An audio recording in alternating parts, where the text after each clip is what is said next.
Boa noite a todas. Boa noite, gente. Eu sou Dalcília Ferrão, sou conselheira aqui do Conselho Regional de Psicologia de Minas Gerais e estou na coordenação da Comissão de Psicologia, Gênero e Diversidade Sexual, aqui do CRP. Com grande satisfação que a gente dá as boas-vindas hoje para mais uma atividade do nosso ciclo de debates com a temática do suicídio, fazendo referência ao mês de setembro, com ações aí preventivas nessa temática. A gente já realizou 2 debates aqui nas 2 últimas quartas-feiras e hoje nós vamos fazer mais um com o tema do suicídio e a população LGBT. Queria ressaltar que essa ação está sendo realizada em parceria da nossa Comissão de Psicologia, Gênero e Diversidade Sexual aqui do CRP e a Comissão de Clínica. E aí eu cumprimento a conselheira Mariana, que está presente aqui também, nessa parceria, nessa condução da atividade conosco. Além dos membros da comissão também que estão presentes e todas vocês que também estão aí na plateia e quem está em casa também, gente? Que não tem isso, Então, as pessoas que estão em casa também poderão participar, mandar suas contribuições ao longo do debate e que no momento do debate, da conversa, vocês também poderão ser ouvidas e ouvidos. Então, com grande satisfação que eu chamo para conduzir os trabalhos de hoje, o membro da nossa comissão, estudante de psicologia, Lucas Carvalho,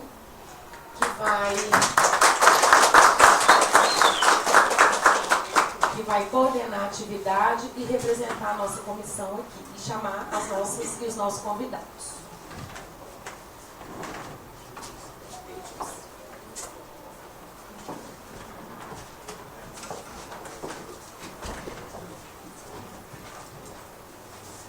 Boa noite, estão me ouvindo?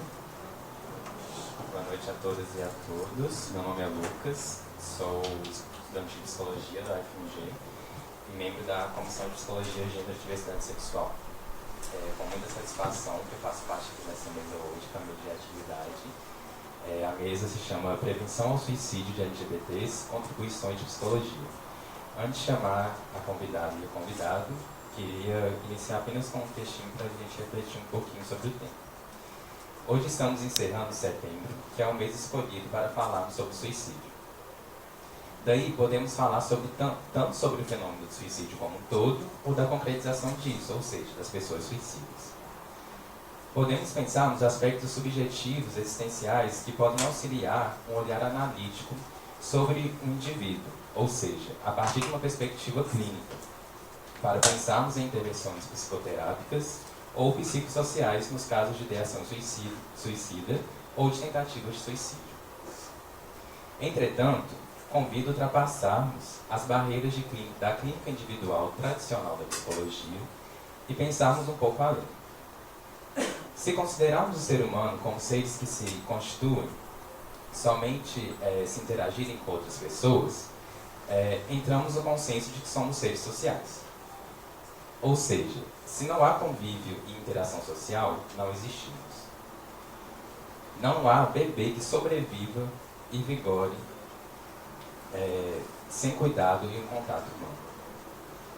Para desenvolvermos a linguagem, os processos cognitivos e construir conexões afetivas, necessitamos de estímulos e de interações humanas. Ao longo da vida, temos várias delas, as quais colaboram na nossa formação enquanto sujeitos. Sabemos, porém, que essas interações são permeadas de elementos que denunciam relações de poder, imposições sociais e modelos ideais de ser e estar no mundo. Pensamos em alguns. Mulher tem que ser mãe. Homem tem que ser arrimo de família. Pessoas têm que ser magras. Bissexuais têm que deixar de ser bi e escolher ser homo ou heterossexual. Deixar de ser confuso. Homens têm que ser fortes. Travestis e pessoas trans têm que ser prostitutas. Lésbicas e gays têm que ficar no armário. Tem isso, tem aquilo. Quem disse que tem? Nós aprendemos, reproduzimos e dizemos essas coisas o tempo todo. Espero que nós aqui não. Muitas vezes, tudo isso não é dito de forma tão explícita. Outras sim. Mas com certeza, existem modos sutis dessas imposições aparecerem. Seja pela fala, por comportamentos de vigilância, gestos, olhares, punições, entre outros. De alguma forma, o recado é dado e atinge toda pessoa e a experiência dessas pessoas de alguma forma. Mas por que dei essa volta se no início estava falando de suicídio? Lembra que falei para irmos além das questões existenciais, subjetivas do sujeito? Pois é. Provoco aqui algumas perguntas para refletirmos sobre o tema e iniciar a mesa. Será que o suicídio é algo que deve ser analisado de forma isolada e somente culpabilizando a pessoa que o cometeu?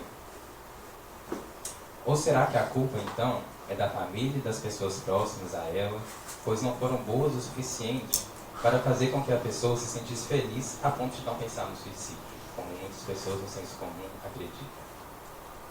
Peraí, já estamos falando de culpa?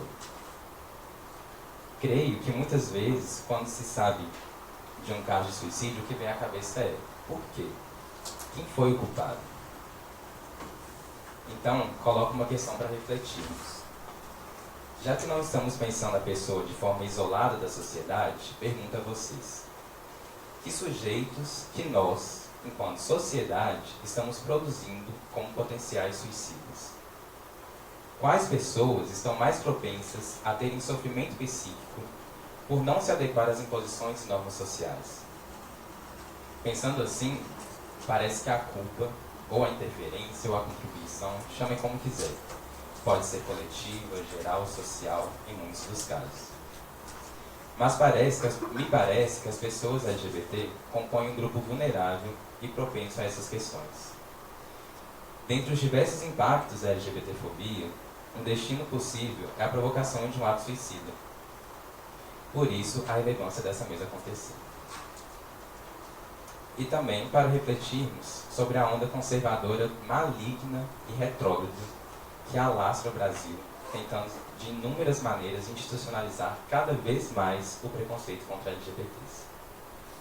Sendo necessário um posicionamento claro e público da psicologia contra essas articulações. Pelo nosso olhar e escuta diferenciados, precisamos perceber o que tem ocorrido nas experiências pessoais dessa população, além de lançarmos um olhar amplo sobre os fenômenos sociais, históricos e suas interferências atuais. Sem mais delongas, vou chamar agora os convidados para a mesa. Chamo primeiro Felipe de Baelli. Felipe é psicólogo clínico, doutorando no programa de pós-graduação em Psicologia Clínica e Cultura na UNB, com a pesquisa Comportamento Suicida em Sexualidades Heterodissidentes, Violências Gendradas. Ele é pesquisador no grupo de estudo Saúde Mental e Gênero, componente do grupo Escuta Diversa, Serviço de Fortalecimento de Redes e acolhimento de demandas LGBTfóbicas na UNB, membro da Comissão Especial LGBT do Conselho Regional de Psicologia do Distrito Federal. Bem-vindo, Felipe. Chamo também Nanda Rosa. Nanda é militante feminista e bissexual, estudante de comunicação social, cinema e audiovisual, integrante da Frente Autônoma LGBT. Bem-vinda, Nanda. Vamos começar então com o Felipe. Passo a fala para ele.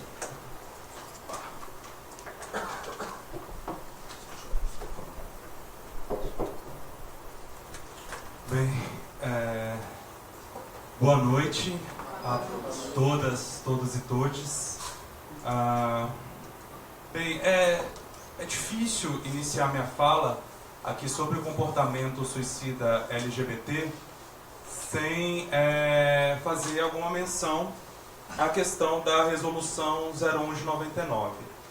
E por mais que eu saiba que esse debate já tenha sido realizado nesse espaço, eu acredito que ainda existem alguns aspectos que devam ser reiterados. Na semana passada, eu acompanhei em redes sociais alguns posicionamentos de pessoas, aliás, de várias pessoas, e majoritariamente heterossexuais, afirmando que os sujeitos críticos, né, ao deferimento do juiz eram pessoas que, enfim, ou não tinham lido o texto todo da decisão, ou não tinham compreendido a decisão judicial, né? E sempre quando eu vejo reações como essas,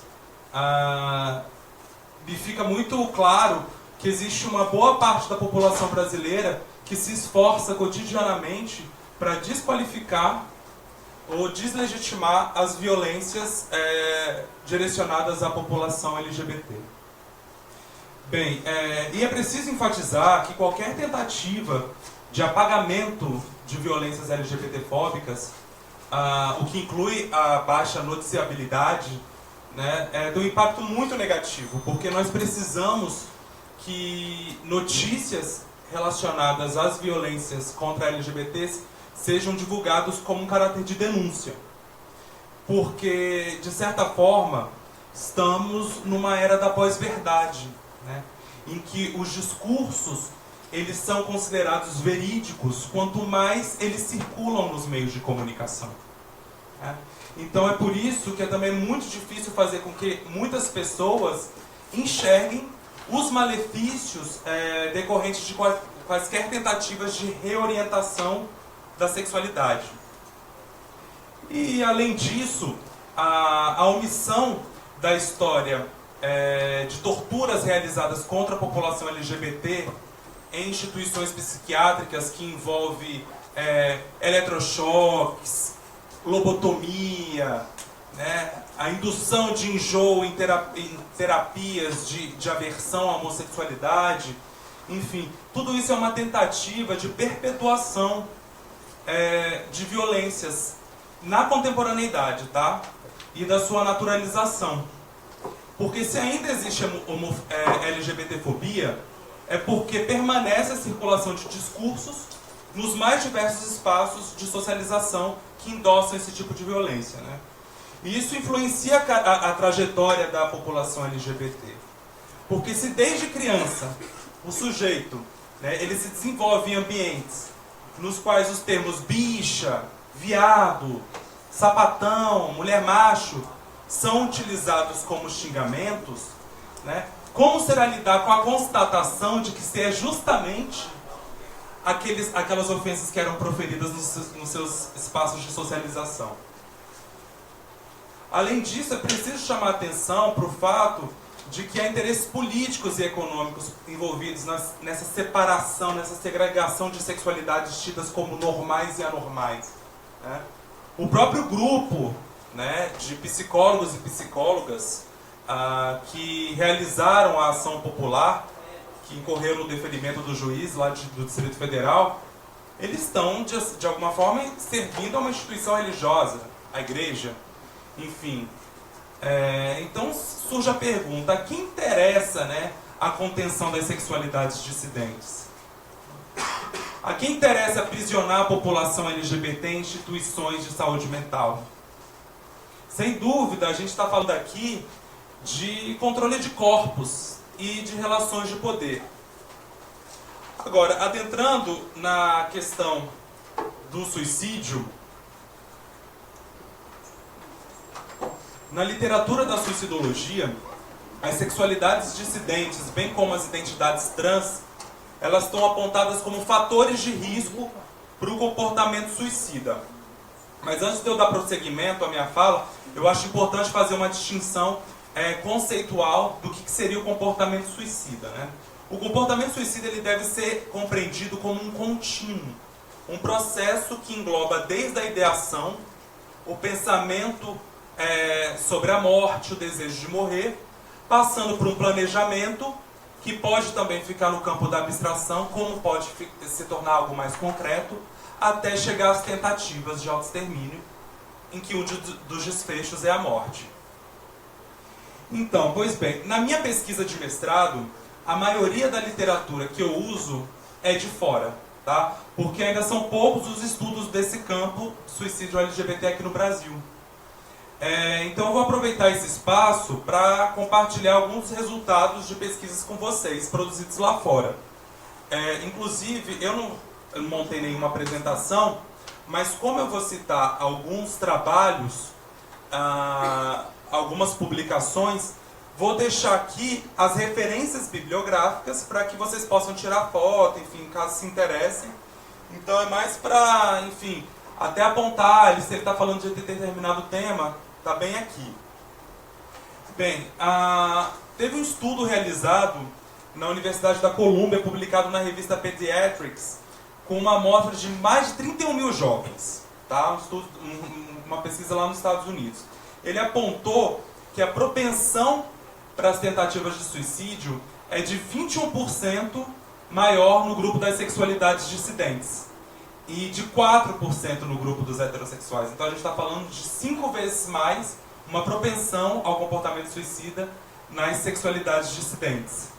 E além disso, foi apontado que o risco de tentativas, foi apontado que nos locais onde há um acolhimento maior da população, vamos dizer assim, heterodissidente, o risco de suicídio é menor, tá?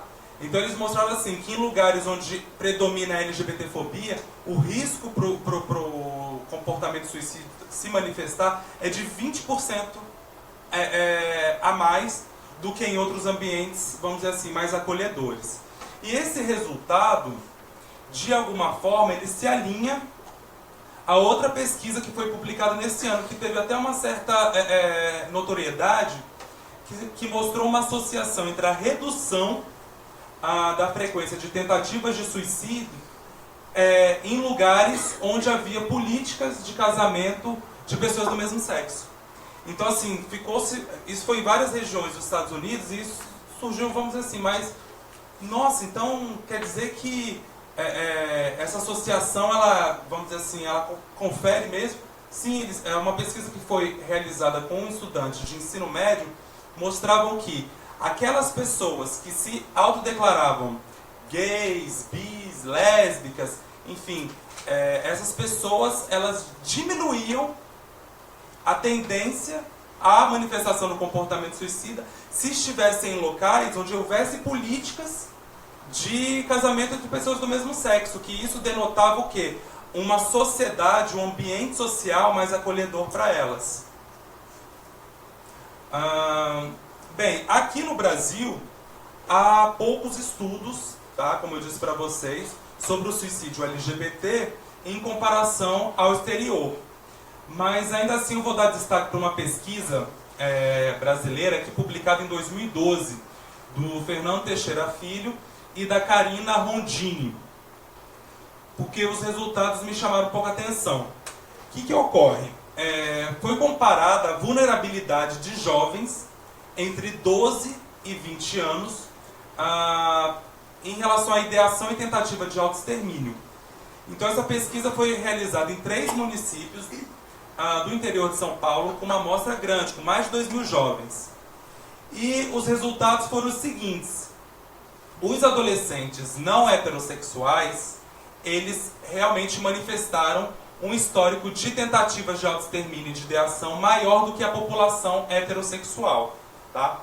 Só que dentro do grupo das pessoas não heterossexuais, aquelas pessoas que nos questionários responderam bissexuais ou o termo outros, elas manifestaram ainda mais a ideação e a tentativa de autoextermínio.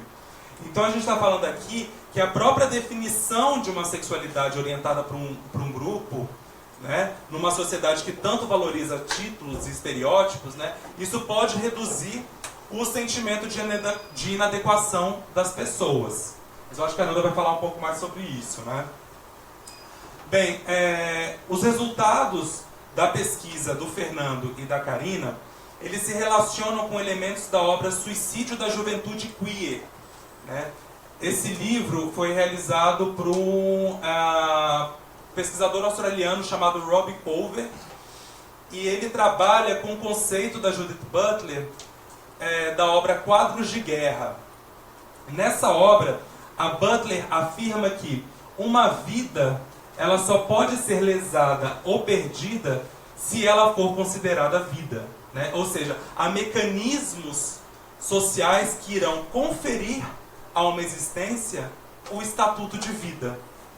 Então, assim, quais vidas importam mais, né? O autor australiano, ele compara não somente a população queer com a população heterossexual, mas ele compara dentro da própria população queer quem estaria mais vulnerável ao suicídio nessa lógica de quais vidas importam mais, né? E o que aparece é o seguinte, que quanto mais uma pessoa se enquadra no que é considerado normal, mais ela vai ter chance de estar, vamos dizer assim, mais acolhida nos ambientes sociais. Enfim, se você é um gay, tem uma apresentação masculina, se você é a lésbica que performa a feminilidade, se você é a pessoa trans que é confundida com uma pessoa cisgênera, enfim, esses são grupos que, ainda que possam enfrentar preconceitos e discriminações, será menor do que aquelas que desafiam os padrões sociais, os padrões normativos. Então, assim, outra coisa que me chama a atenção, e é algo para a gente debater posteriormente, é que é possível que essa ausência de estudos desse campo, né, do comportamento suicida LGBT no Brasil, ele seja consequência também de um epistemicídio. Eu não sei se essa palavra é nova para vocês, mas é uma palavra que já assim, tem uma certa familiaridade na academia, que é o tipo do homicídio epistemológico. O que seria isso, né? É um termo utilizado para expressar a proibição ou o obstáculo para a circulação de certas temáticas, né, de certas pautas no âmbito de produção do conhecimento, a fim de invisibilizar determinadas realidades para elas não serem debatidas. Então, assim, abordar o tema do suicídio em pesquisas, né, já é difícil, mas no Brasil também tem outros fatores que dificultam a produção do conhecimento nesse campo do suicídio LGBT. Um dos meus trabalhos no mestrado agora é a identificação no DF de um fenômeno chamado paradoxo de gênero do comportamento suicida. O que esse fenômeno diz? Que em várias regiões do mundo, inclusive aqui no Brasil, o número de óbitos por suicídio é maior entre os homens, mas em contrapartida, a frequência de ideação e de tentativas é maior entre as mulheres, tá? Então, assim, no DF, apesar de termos uma facilidade maior de conseguir os dados de óbitos por suicídio no sistema de informação de mortalidade, temos uma dificuldade muito grande de receber os dados de tentativa.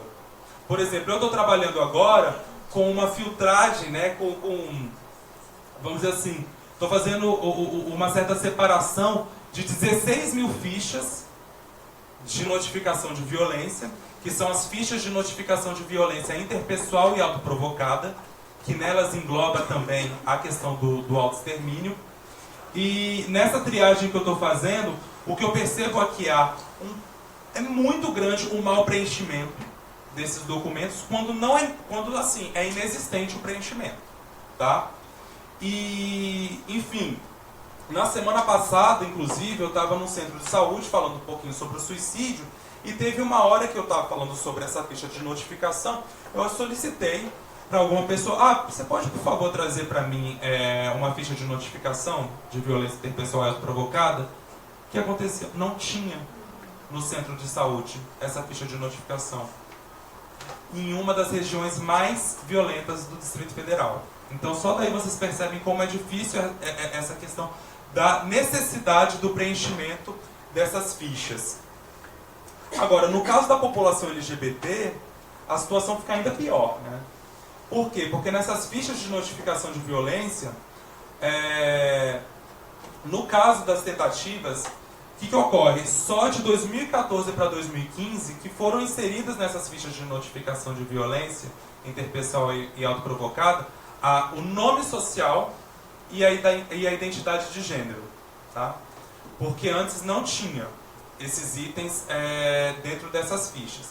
E quando a gente vai para as declarações de óbito, fica ainda pior. Por quê? Porque a gente não tem a orientação sexual, tampouco a identidade de gênero das declarações de óbito. Como a gente vai fazer o levantamento epidemiológico da população LGBT? O que a gente faz numa situação como essa? A gente recorre aos dados hemerográficos, ou seja, aos acervos de notícias que são publicadas na mídia. Então, o Grupo Gay da Bahia, ele tem realizado uma publicação de relatórios desde 2011. A pesquisa deles já é mais antiga, mas eles têm publicado no blog deles desde 2011 um relatório Quem a homotransfobia matou hoje, tá?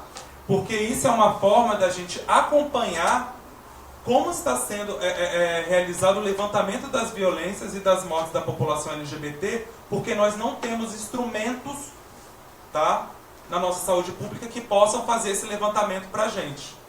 Então é como se a própria população LGBT tivesse que contar seus próprios mortos. Olha que situação pesada. Inclusive, o Grupo Gay da Bahia, isso saiu numa divulgação da Catraca Libra, eu acho que foi ontem ou anteontem, que nessa semana foi informado pelo Grupo Gay da Bahia que o número de mortos de LGBT no ano de 2017 já é o maior registrado, na média, até o dia 20 de setembro. Então é provável que o número desse ano seja também superior ao dos outros. Exista, infelizmente, outra quebra de números de óbitos da população LGBT. Então, assim, apesar de nós não termos, né, dados oficiais sobre a população trans, no caso, estima-se que a expectativa de vida da população trans no Brasil seja de 35 anos. Então, assim, em relação ao comportamento suicida dessa população, sabemos que o número é alto, tá? Mas é difícil o levantamento dos dados pelos motivos que eu falei para vocês. Agora, tem uma pesquisa nos Estados Unidos, só para a gente fazer uma comparação, porque lá a contabilização foi realizada, que apontou que 41% das pessoas trans já cometeram suicídio, já tentaram suicídio lá, em comparação a 1,6% da população cisgênero. Tá? Então, enquanto a população trans tem 41% de tentativas no seu histórico, a população cis tem 1,6%. Gente, todas as pesquisas que eu estou mencionando aqui para vocês, está tudo aqui nas referências, tá? Agora, quando eu penso na população trans, diretamente vem a questão no campo da suicidologia dos sobreviventes. Né? O que seriam sobreviventes nos estudos do suicídio? Seriam os nomes dados àquelas pessoas que perderam alguém pelo suicídio. Pessoas próximas a alguém que morreram pelo suicídio. Então, assim, o impacto emocional de ser sobrevivente é tão grande que aumenta a chance de essa pessoa vir a cometer o suicídio posteriormente. Tá? Então, ser sobrevivente já é um fator de risco muito grande. Porque o suicídio ele costuma gerar variadas reações nas pessoas próximas a essa que faleceu pelo suicídio. Como raiva, culpa, vergonha, enfim, medo, além da tristeza e a saudade. Além disso, temos outras questões, como problema de ajustamento, isolamento social, tá? Dificuldade de estabelecer novas relações e um desinvestimento na própria vida. Agora, em relação à população trans, onde há um grande índice de suicídio, né? Como é que a gente pode pensar a questão do ser sobrevivente dentro da população trans? Onde tantas pessoas, seus iguais, né, morrem cotidianamente, seja por um homicídio, seja pelo suicídio também. Então, assim, a meu ver, a população trans, por si só, nesse sentido, ela já é sobrevivente. No ano passado, houve um evento em São Paulo chamado Suicídio entre a População Trans, Limites entre Vida e Morte. E, dentre várias falas que foram compartilhadas nesse evento, houve uma de uma mulher transexual, que eu não me recordo o nome dela agora, que me marcou, que ela afirma seu suicídio trans, a seguinte comunicação: vocês não souberam lidar comigo em vida, então lidem com a minha morte para o resto da vida de vocês. Agora, embora estejamos falando que o suicídio da população trans é grande, é preciso que a gente tome cuidado com algumas questões, tá? porque isso pode gerar uma certa naturalização do comportamento suicida e de uma população específica. Por quê? Porque a própria Berenice Bento, ela faz esse apontamento no livro Transviados dela, lançado recentemente, que muitas pessoas, há uma crença que fala o seguinte, que muitas pessoas, após realizarem cirurgia de transgenitalização, elas, por não se aceitarem, acabam cometendo suicídio. Então ela fala assim, que muito dessa crença que circula por aí, acaba fazendo com que se perpetue e se reafirme a necessidade da população trans ter que fazer todo aquele percurso, tá, de 2 anos de acompanhamento psicológico para a realização da cirurgia de transgenitalização. O que costuma ser muito problemático e muito desafiador para essa população. Então a gente tem que tomar muito cuidado para não naturalizar, tá, uma associação direta entre suicídio e determinada população. O próprio Robbie Colver, desse livro que eu falei para vocês, Suicídio da Juventude Queer, ele faz mais ou menos uma mesma ressalva, né? Ele disse que, em termos de estruturas de produção de conhecimento, a circulação de estatísticas envolvendo taxas para tentativas de suicídio e suicídios não fatais de jovens queer faz criar uma associação de sexualidades não normativas e a prevalência de suicídio de maneira relativamente simplista. Então, o que ele quer dizer? Que ao produzir um vínculo exclusivo entre sexualidade não normativa e comportamento suicida, a dependência de estatísticas do suicídio queer muitas vezes não contextualiza os ambientes sociais de fragilização psíquica dessa população. Porque você já toma como um a priori, população trans, população LGBT já é propícia, já é um fator de risco para o suicídio. Mas essa divulgação, primeiro, ela é generalista, porque ela não contempla as especificidades dentro dessas sopas de letrinhas, como também ela pode ser problemática porque ela não problematiza os ambientes onde essas pessoas, né, elas estão inseridas. Agora, de todas as questões, né, que têm sido abordadas aqui, a gente está falando também sobre um aspecto mais voltado para a produção de conhecimentos, né? Eu faço parte da comissão, como foi dito, LGBT, da Comissão Regional de Psicologia, lá do DF, e uma das nossas propostas, né, o que pode até servir como incentivo para atividades a serem realizadas aqui, é o seguinte, de irmos a todas as 9 instituições de ensino superior, lá do DF, para fazermos capacitação, palestras mesmo para os estudantes, né, de psicologia, para falarmos sobre as temáticas de gênero, de sexualidade, tá? Solucionando dúvidas, enfim. Porque eu acho que isso é interessante até para os profissionais que deverão enfrentar futuramente alguns posicionamentos, né, na clínica. É importante ter um pouquinho, né, essas dúvidas sanadas em relação às questões de gênero e diversidade sexual. Agora, da mesma forma, eu também chamo a atenção para o fato de que nós devemos falar sobre o suicídio não apenas no Setembro Amarelo, né, mas em outros meses, tá? Considerando a nossa responsabilidade em relação a essas informações que devem ser compartilhadas, né, gente? Como a gente mesmo sabe, a gente não são todas as informações que a gente pode compartilhar. E também fazendo uma distinção de que há uma grande diferença entre você dar conselhos a uma pessoa e você fazer um acolhimento, tá? Por quê?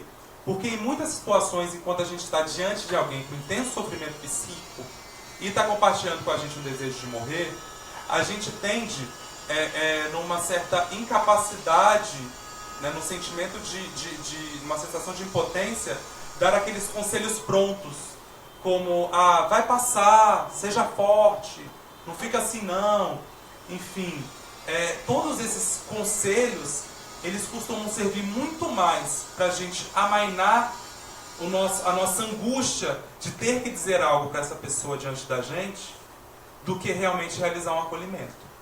Então, nessas horas, as coisas são muito simples, porque basta nós estarmos do lado de uma pessoa, nós nos colocarmos para escutar o que essas pessoas têm a dizer, já é um grande diferencial, tá? A gente não precisa dar conselhos prontos para pessoas que estão compartilhando com a gente o desejo de morrer.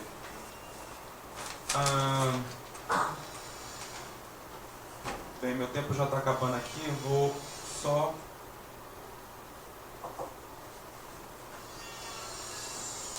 Bem, para finalizar, eu só queria deixar, assim, compartilhando com vocês que o elevado número de casos de autoextermínio da população LGBT, assim como está sendo feito nessa noite, ele precisa ser mais abordado, tá? Para que a gente multiplique ofertas de apoio e de acolhimento, o que inclui também a abertura para debates de gênero e de sexualidade, né, de diversidade sexual, nas instituições de ensino, tá?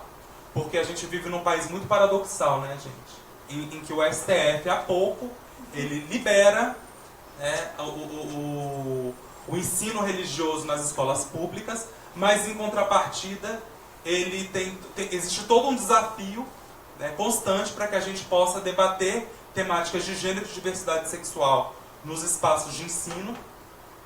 Agora, o intuito também do debate sobre a questão da saúde mental LGBT é também para diminuir o bullying LGBT-fóbico, né? A gente pode também incentivar, nesse contexto, os projetos de moradia para jovens LGBTs. Eu não sei se aqui em BH vocês têm, a gente tem o Casa 1, lá em São Paulo, no DF está querendo implementar agora o Casa Rosa, enfim, porque, assim, jovens LGBTs cotidianamente são expulsos de casa por ser quem são.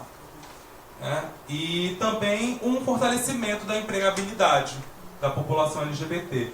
Tudo isso, né, gente, todas essas possibilidades assim, são formas da gente agir como prevenção, tá? E um fortalecimento da saúde mental da população LGBT. Lembrando para vocês, já que o meu tempo está acabando aqui, que se alguém pudesse passar só um slide, por gentileza.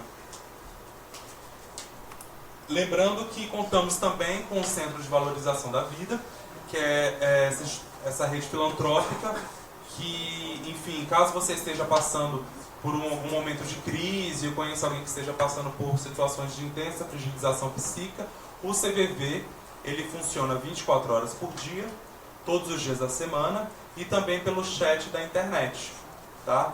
Então eu vou finalizar aqui, dando abertura para as outras falas, para que posteriormente a gente possa conversar sobre as perguntas que venham surgir. Obrigado, gente. Boa noite.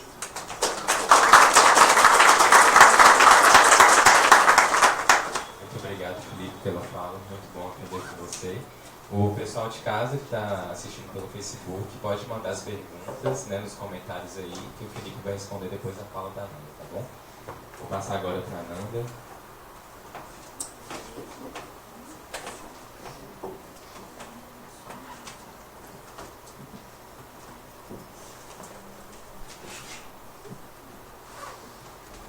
Oi. Acho que essa altura...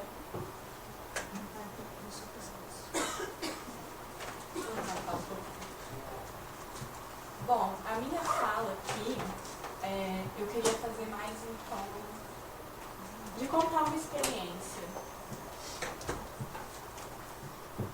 Oi, tá dando pra me ouvir?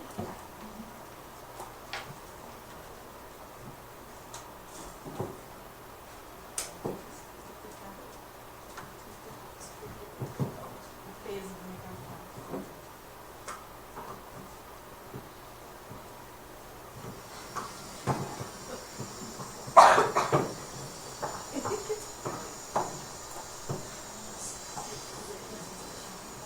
Eu acho que assim ele fica. Tem que equilibrar. Se não estiver dando para ouvir direito, vocês falam. Então, eu queria fazer mais um relato de experiência, até porque o Felipe trouxe já muita base teórica, muitas pesquisas que eu já até tive contato, mas eu acho que eu não preciso repetir assim, o que ele já falou. Bom, eu sou bissexual, hoje eu sou militante bissexual, ainda bem que isso aconteceu comigo.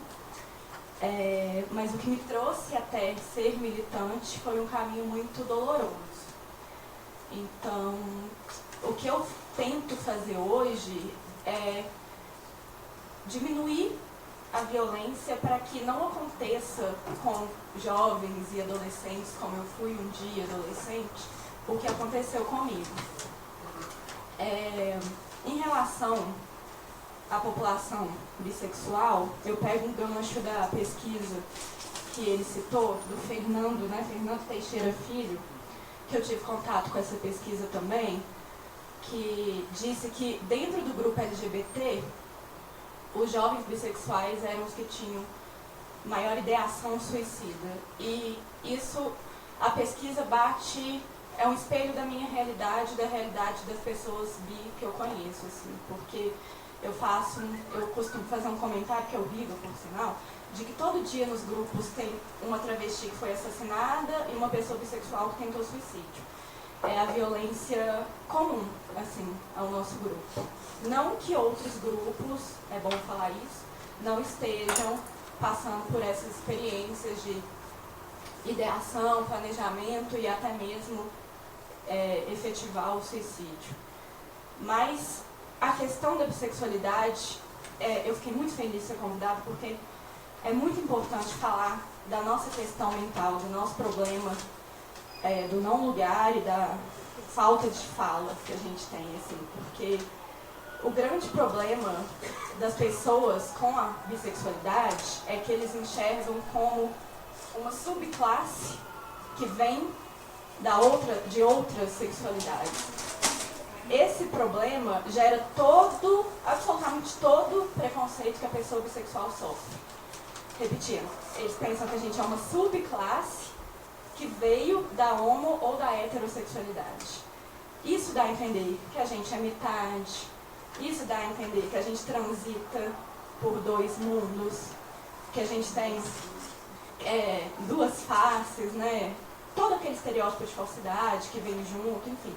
Toda a nossa, o que a gente chama hoje, a militância chama de bifobia, esse nome, por uma razão, vem dessa noção de que nós somos menos. Falando em bifobia, eu queria defender o uso desse termo, porque se a gente não é metade e nem fruto de outras orientações, somos então uma orientação à parte. E também com uma opressão à parte. Se as pessoas têm essa noção, tanto pessoas heterossexuais quanto pessoas homossexuais, em diferentes níveis, e se manifestando de diferentes formas, se os dois grupos têm preconceito com bissexuais, significa que a gente precisa chamar esse preconceito de nosso. Significa que a gente precisa ter uma militância nossa. E significa, na prática, que esse preconceito, essa bifobia se manifesta majoritariamente na nossa saúde mental.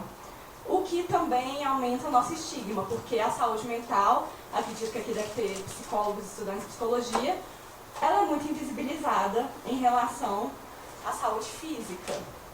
Então, uma população que sofre mais saúde, tem mais sofrimento mental do que físico, é uma população invisibilizada também por isso, além de outras razões, né? Então, eu queria focar nisso. Esse não lugar é um não lugar e é uma não representação também. A minha pesquisa não é nem da área de saúde, é da área de comunicação, que eu estudo cinema e audiovisual, e eu estou pesquisando representação em novelas. E, assim, a importância da representação, que muito se discute hoje em dia... Não sei se tá falhando ou tá... Tá falhando. Deixa eu tentar falar. Oi. Tá funcionando normalmente? A falta de representação, eu acho que para qualquer pessoa, seja uma pessoa negra, seja uma pessoa LGBT, reverbera diretamente na nossa formação de identidade.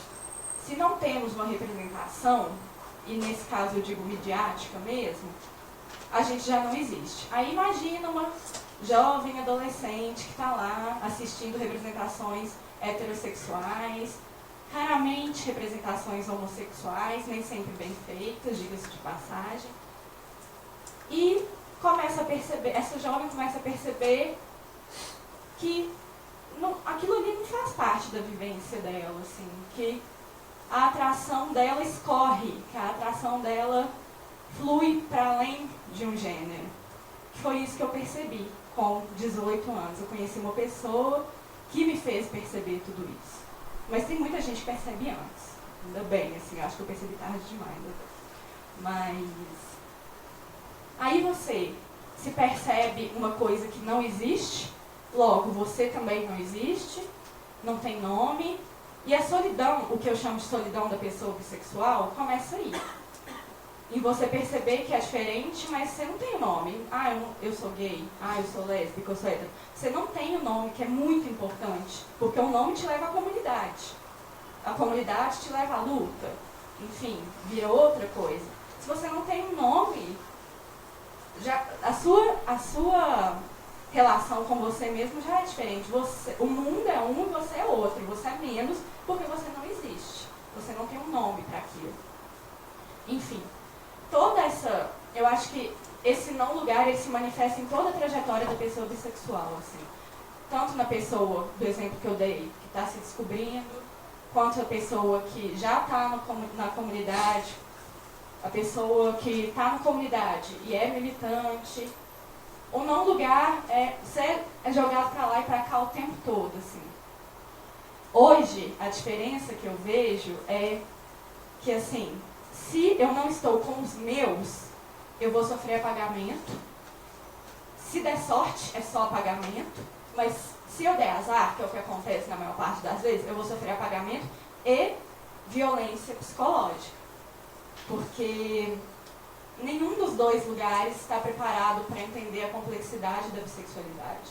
Nenhum dos dois lugares quer, e tem várias teorizações sobre isso, do porquê esse apagamento bissexual é tão forte, é institucional e estrutural, sim, é feito por todos os lados, sim. Existem várias teorizações do porquê ele existe, mas o que importa é que ele existe. E seja com os meus amigos, que não fazem ideia do que é militância, meus amigos héteros, são poucos, mas eles existem. Seja na militância LGBT, o tratamento com a pessoa bissexual é o mesmo, assim. Pessoas muito informadas, pessoas que pesquisam gênero e sexualidade e pessoas leigas. Parece que não tem o interesse, né?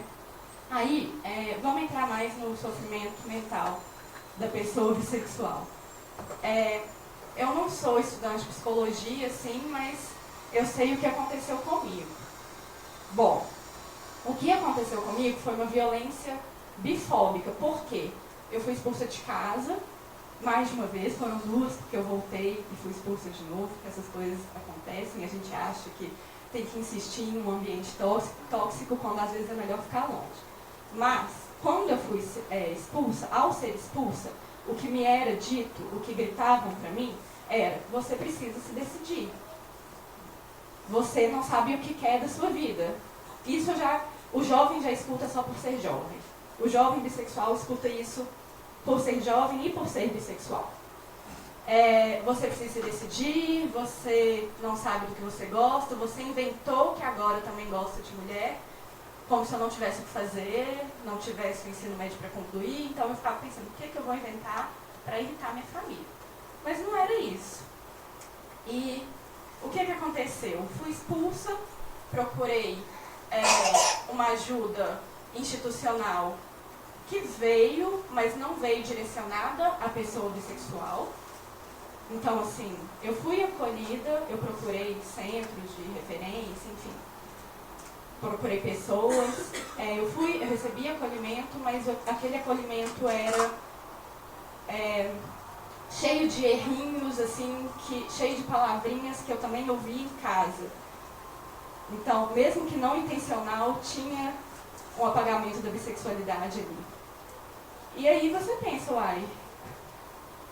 fui expulsa, o que me dizem é que eu tenho que ir até esse lugar, que vai ter uma psicóloga que vai me ajudar, mas nem ela está preparada para a pessoa bissexual, para o jovem bissexual que é expulso de casa e está em sofrimento mental.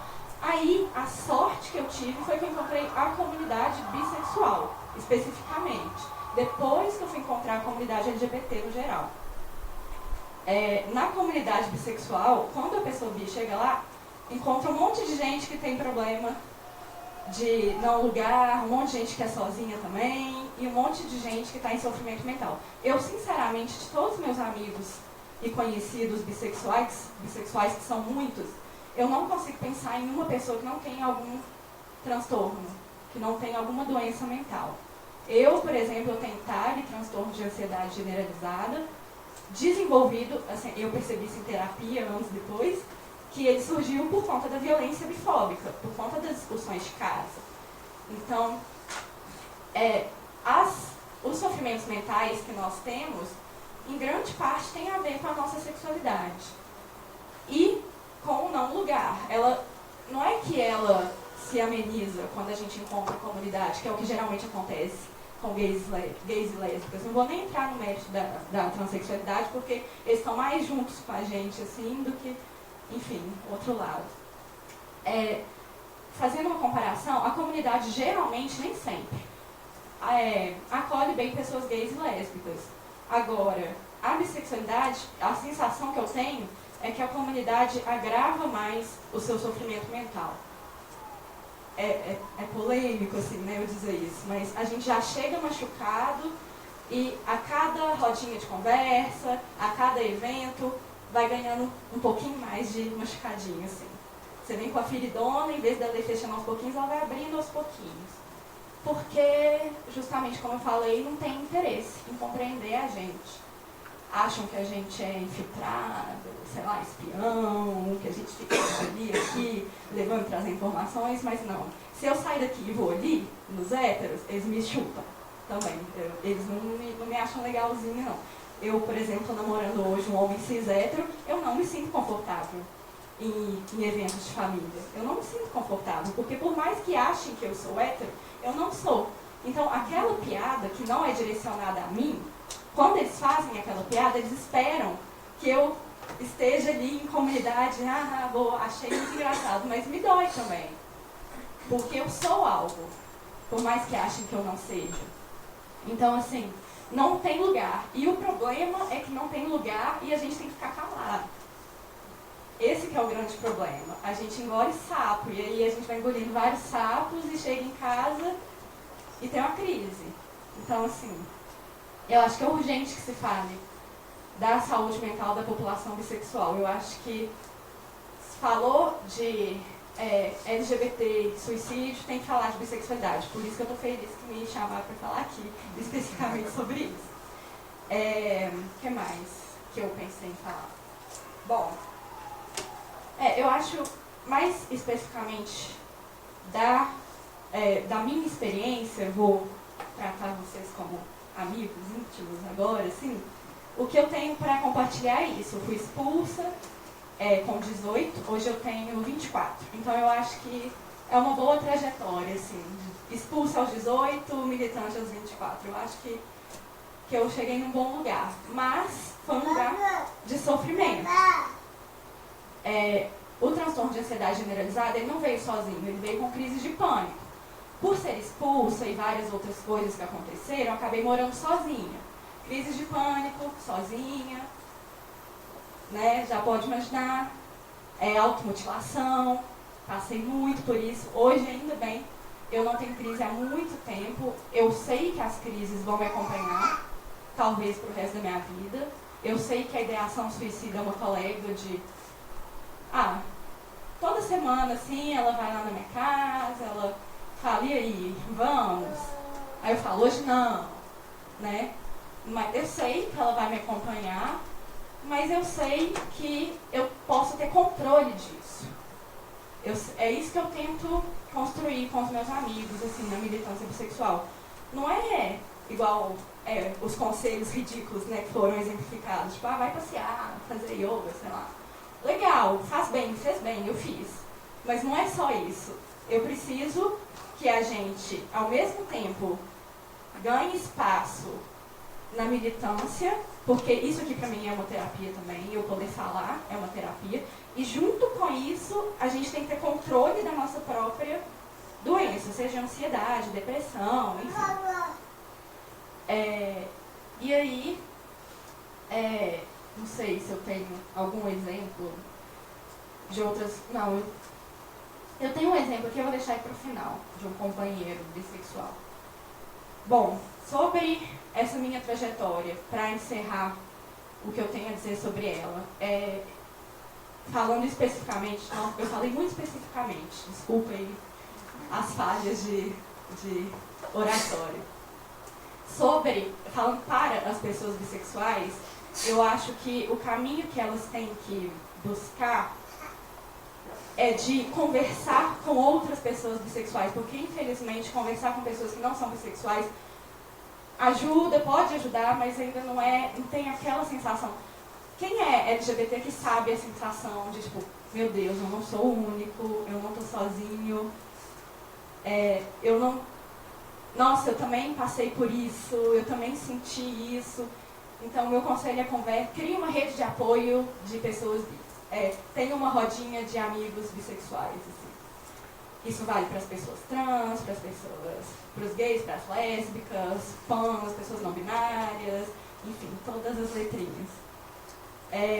E para as pessoas não bissexuais, eu queria pedir para vocês darem voz às pessoas bi, para vocês não rebaterem de cara o que a gente tem a dizer, porque a gente está muito cansado. Porque as respostas são sempre as mesmas e as pessoas acham que estão sendo muito inovadoras quando elas rebatem, só que a gente já ouviu 500 vezes. Tipo assim, mas você não é uma fase? Para mim foi. Mas você tem que se decidir. Mas é promiscuidade. Eu só tive promiscuidade. Já para entrar em outro tópico, assim, eu acho que esse moralismo não cabe nem na minha sexualidade, não deveria caber na de vocês também.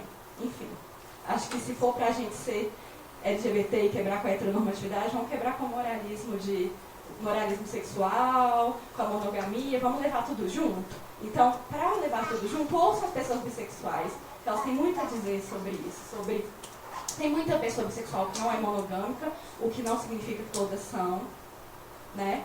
Tem muita pessoa bissexual que é não binária ou que é trans, porque geralmente essa fluidez, ela vem junto com alguma outra. Esse binarismo que a sexualidade quebra, geralmente traz outras juntos, assim.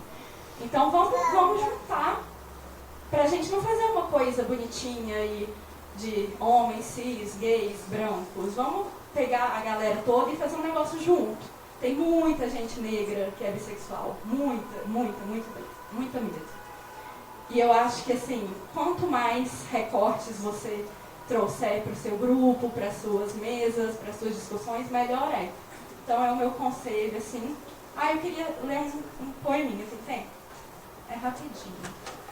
Eu queria ler um poema de um companheiro bi que cometeu suicídio esse ano. Ele se chama Daniel Marques. Foi o pessoal do grupo B-Sides, inclusive quem é bissexual não conhece, entrem no B-Sides. B-Sides. O pessoal desse grupo que me mandou o poema, obrigada pessoal do B-Sides, vocês são incríveis. Bom, Bibi, a buzina não parava. Bibi, com o farol bem alto na cara, desceu um cara do carro. Você tem que decidir, hétero ou homo? Bi, não dá para admitir.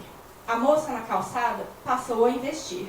Gosto não se discute, mas o seu eu quero saber. Qual fruta você mais gosta de comer? Banana ou mexerica? Qual é a tua? As duas. O trânsito não parava de buzinar. Bi. Mais gente inconformada chegava. Tu é confuso. Outro mais ao lado. É bicha mesmo. Isso pra mim já é putaria. Ou é uma coisa ou outra. Realmente, a confusão estava feita. Na cabeça dos outros, que nem sequer viram um sinal verde se abrir. Olha à frente, dê passagem para que possamos existir. Muito amor trago no peito. Seja dela ou do sujeito, para além do que se julga a moral. Se defina no respeito, respeita os bissexual. Fica uma homenagem ao Daniel Marques, da periferia de São Paulo, homem negro bissexual, organizava sarais, não suportou, mas a voz dele vai estar presente na minha, e na de todo mundo que está junto nessa luta, e na de todo mundo que pensa nisso. Eu penso nisso, não tenho vergonha de dizer. Eu não sei se um dia vou acabar me entregando a ela que bate na minha porta. Eu espero que não, e para isso que eu estou aqui me expondo, para que eu tenha vários braços me segurando e me ajudando para eu não fazer isso. E é isso, fica à vontade de que a gente tenha fala, fica a memória dele, e obrigada a todos que me ouviram.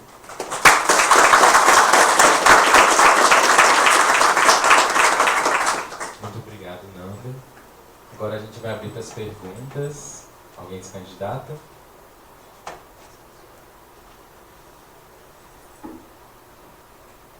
Ninguém tem dúvida, gente? Quero só fazer um comentário. Sim. Eu acho que a fala... Pode. É que você vem aqui na frente, por favor, que o pessoal de casa te vê também. Boa noite. Eu só queria fazer um comentário que São Paulo me emocionou muito. Eu achei muito bacana. E eu acho que é isso mesmo, a questão da bissexualidade. Que não tem volta. Obrigada.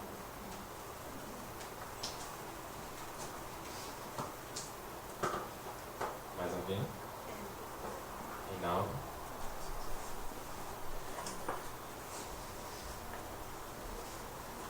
Boa noite, meu nome é Reinaldo, sou homem gay, militante LGBT, policial civil, biólogo.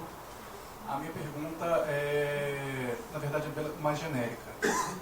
Existe suicídio ou tentativa de suicídio, planejamento para o suicídio, fora de um sofrimento mental, assim, um sofrimento mental marcado, né, como depressão, como o pessoal que ela falou aqui, porque na verdade a gente tem muito aquela coisa, né, aquela mítica de que a pessoa que tentou um suicídio, ela estava tentando chamar atenção, aquela coisa do que a gente ouve no dia a dia. É uma pergunta que soa bem básica, mas o ano passado, quando eu tive uma crise de depressão, eu tive ideações suicidas e é muito interessante, se pode falar assim, como que você, entre aspas, sabe que você não tem motivos para, mas você não vê coisas depois daquilo, do que se passou naquele exato momento. Eu acho que quem passou por isso sabe exatamente do que eu estou falando. Então eu queria saber se existe, fala assim, uma pessoa qualquer no meio da rua fala assim, eu quero me suicidar, sem ela ter um histórico, vamos dizer, de patológico envolvendo aquilo. Então, Obrigado, Reinaldo. Vamos mais uma pergunta para fechar 3. A moça tinha levantado a mão.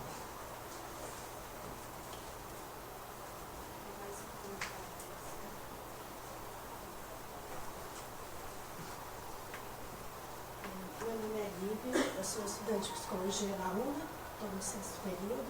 E na fala do Felipe, eu estou realizando um trabalho esse semestre. Eu vim hoje aqui até em busca de informações, que é o nosso grupo na disciplina Dinâmicas de Grupo, e o nosso tema é suicídio LGBT. E compartilhar dessa dificuldade que foi achar pesquisas aqui no Brasil, né, para colocar no nosso trabalho. Então, todas as pesquisas voltadas que a gente pegou assim são todas internacionais e com poucos dados aqui no Brasil, né? E quando eu cheguei aqui, eu vi as fotos do desfile, né, do Dia da Saúde Mental, e disso, né, que assim, acho que tanto a saúde mental como esse tema suicídio são temas, acho que muito marginalizados, né, assim, são poucos discutidos. Acho que foi muito importante a sua fala de ter essas discussões, levar isso para o mundo acadêmico, assim, para os estudantes e tudo, que é muito velado, né, a gente que convive. Eu não sei se é importante falar, mas eu não sou homossexual, eu sou hétero, mas isso não me impede que eu me solidarize e fique a minha indignação quando isso acontece, uma manifestação de preconceito. Na semana que saiu a decisão judicial, nós fizemos um manifesto lá na UNA, né, no campus Barro Preto, e se estendeu a todos os campos da faculdade, que a faculdade tem um cuidado com isso, né? Os alunos podem usar o nome social, um cuidado assim. Então era mais essa fala assim, da dificuldade e de uma certa marginalização, né? A saúde mental foi muito marginalizada, né? E vem dentro desse sofrimento como na fala dele, né? E fora, assim, se eu não tenho um histórico de transtornos de saúde mental, então, de todos esses espaços muito importantes de discussão, e tem que ser discutido mesmo, assim, todas as vezes que se tem que ter, se tem a oportunidade, tem que ser, porque quanto mais a gente falar, acho que isso é a via para prevenir e tem que pelo menos tentar diminuir um pouco. Obrigada. Vamos fazer só mais uma, já que a primeira foi rapidinho, eles tinham levantado a mão, aí a gente fecha o quadro e passa para as respostas.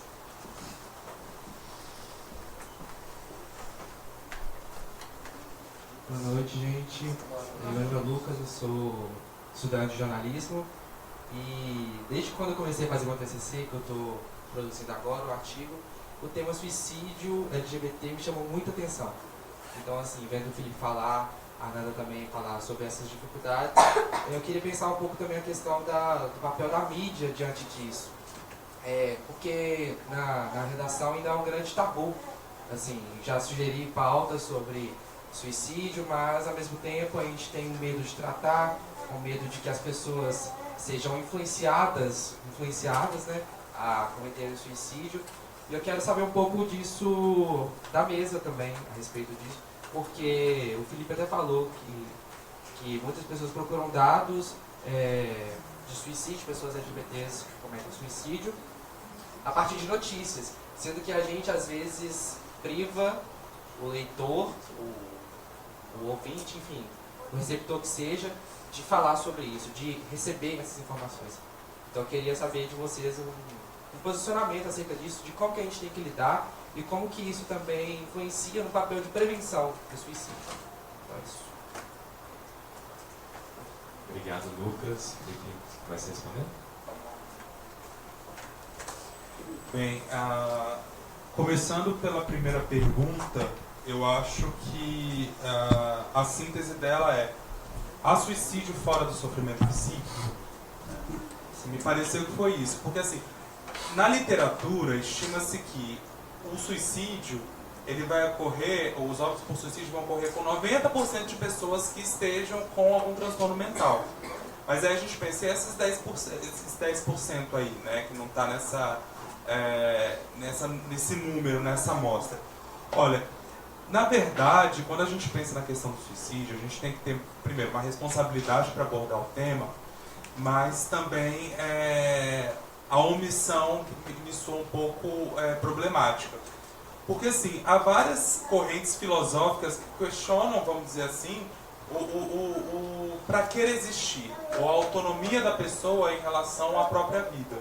Então, nesse sentido, por mais que seja, vamos dizer assim, haja uma concordância entre os profissionais da saúde, que devemos sim proteger uma pessoa que esteja em risco de suicídio a qualquer custo, estamos amparados inclusive legalmente para isso, para fazer contenção, enfim. O que ocorre? Há pessoas que, por quaisquer questões que seja, às vezes decide que já deu, que querem morrer.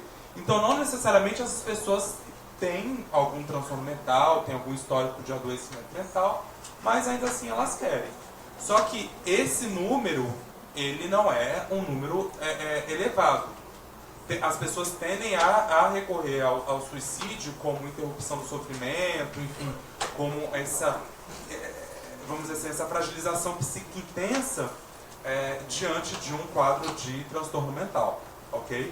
Mas não é 100%. Suicídios políticos, né? Em outras regiões, uma questão cultural de suicídio por uma questão de moral, sabe? É possível que a gente fale de outros aspectos aí, mas majoritariamente, 90% estima-se que seja dentro de um quadro de transtorno mental. Agora, na questão da ausência de material relacionado à questão do comportamento suicida LGBT aqui no Brasil, a meu ver, isso é sintoma. Isso é sintoma. Por quê? Porque, como eu estava falando para vocês, às vezes não falar sobre determinados tipos de assunto é uma forma de apagar essa realidade. Então, quando a gente não fala sobre esse assunto, a gente de alguma forma está fazendo com que políticas públicas não sejam acionadas em relação a isso.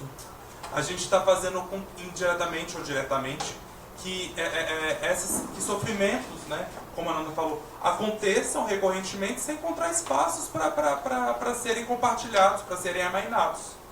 Então, o fato da gente não estar debatendo esse assunto na academia também, para mim, é um reflexo de uma sociedade LGBT-fóbica, com o Brasil. Lembrando que o Brasil é uma sociedade onde morrem mais LGBTs no mundo, tá? Inclusive, no que tange a questão da população trans, a gente mata mais LGBTs do que os próprios países onde ser LGBT é pena de morte, tá?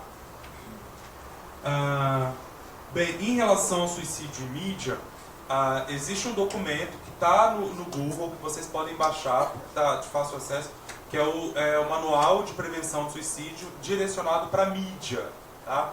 E assim, eu estou com esse documento aberto aqui, e ele faz várias ressalvas, né? Ressalvas interessantes sobre por que ocorre. Uma das crenças que a gente deve desmistificar em relação ao suicídio é: se eu falar sobre o suicídio, eu vou estar de uma certa forma induzindo a pessoa. Isso é um equívoco. Quanto mais a gente puder falar com responsabilidade sobre o desejo de morrer, mais a gente cria oportunidades das pessoas elaborarem esse desejo e, a partir dessa elaboração, criarem mais possibilidades de manejo das próprias reações emocionais, dos próprios pensamentos, tá? Então, assim, é desejável que conversemos mais sobre a questão do comportamento suicida, mas só com responsabilidade. Nesse material voltado para a mídia, uma das questões que é apontado é o seguinte: não fazer uma publicização de certas notícias de suicídio com sensacionalismo, tá? Não falando também, vamos dizer assim, com certas minúcias, os detalhes de como o suicídio ocorreu. Por isso também que foi tão problemático a questão dos 13 motivos, 13 porquês, 13 Reasons Why do Netflix. Isso foi problemático também porque, eu já estou dando um spoiler aqui, mas isso foi muito divulgado. A cena em que a protagonista, a Hannah, ela corta os pulsos, ele é colocado com detalhes, e aquilo não é legal. Não é legal mesmo, aquilo pede para que cenas como aquelas sejam evitadas ao máximo, porque isso fica no imaginário das pessoas, tá? Isso tende de alguma forma também a desensibilizar as pessoas em relação ao ato em si, tá? O que é muito problemático também. Divulgação de notícias de pessoas famosas, tá? Muitas pessoas, por exemplo, na época da Marilyn Monroe, né, da morte da... muitas mulheres morrendo por intoxicação exógena, tá? Se envenenando. Então, assim, como pode ser os desdobramentos numa sociedade quando uma figura relevante acaba morrendo por suicídio? Tem as suas repercussões também, tá? Essa questão do efeito Werther, né? Do mimetismo. Enfim, são algumas considerações que a mídia dá em relação a como falar sobre o fenômeno, tá? Para que isso não, para que esse efeito Werther ele seja, vamos dizer assim, suprimido, e que a informação também seja veiculada. Lembrando que, da mesma forma como foi falado aqui sobre a questão do CVV, espera-se que toda publicação midiática relacionada ao suicídio faça também algum tipo de ressalva em relação aos meios de prevenção, inclusive compartilhando também o telefone 141 do CVV, do Centro de Valorização da Vida, tá?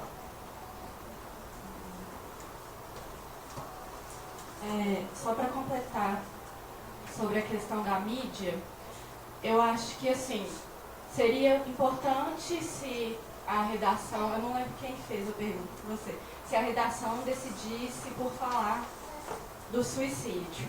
Mas eu acho que antes de falar do suicídio, ela tem que falar da violência LGBTfóbica. Assim, falando casos de suicídio de LGBTs. Para cada suicídio vão fazer 3 reportagens, entendeu? sobre a LGBTfobia. E o principal erro, não só com a violência LGBTfóbica, que o jornalismo, a mídia comete, é tratar como subjetivo, como relação, um problema interpessoal, o que é uma coisa estrutural.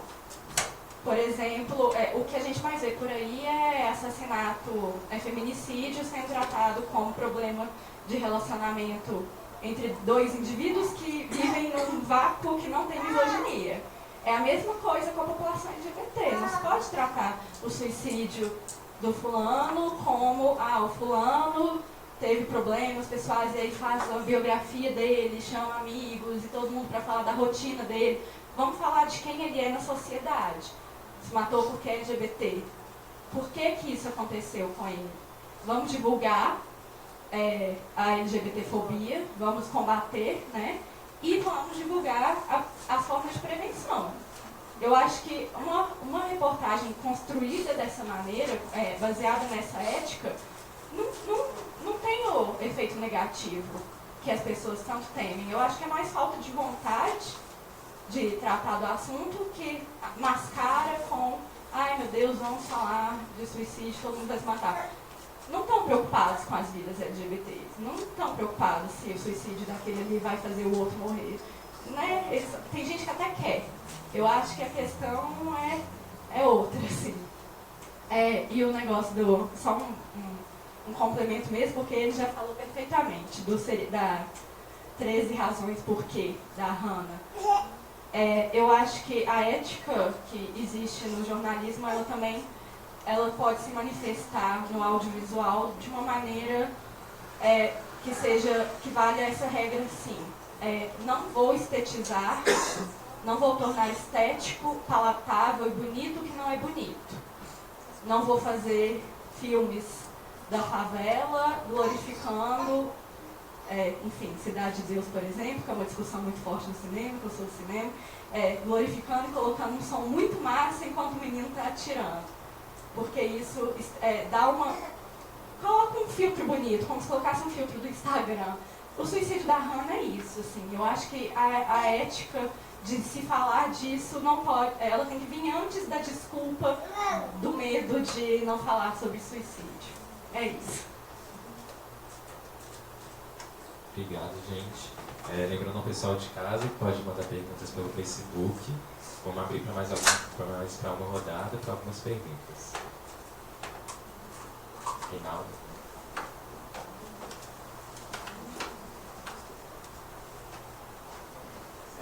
Eu queria relacionar duas coisas que vocês falaram. A fala da Nanda a respeito da questão da procura pelos iguais, né, que ajuda a sustentar muito. Mas eu queria relacionar isso com a questão que o Felipe falou do ser sobrevivente. Como vocês acham que essas duas coisas podem se relacionar? Que você está num grupo extremamente vulnerável socialmente, que tem uma tendência maior ao suicídio. Como que aquilo, na verdade, pode servir de suporte, mas às vezes, no final das contas, servir, na verdade, como uma alavanca que te joga para dentro do abismo?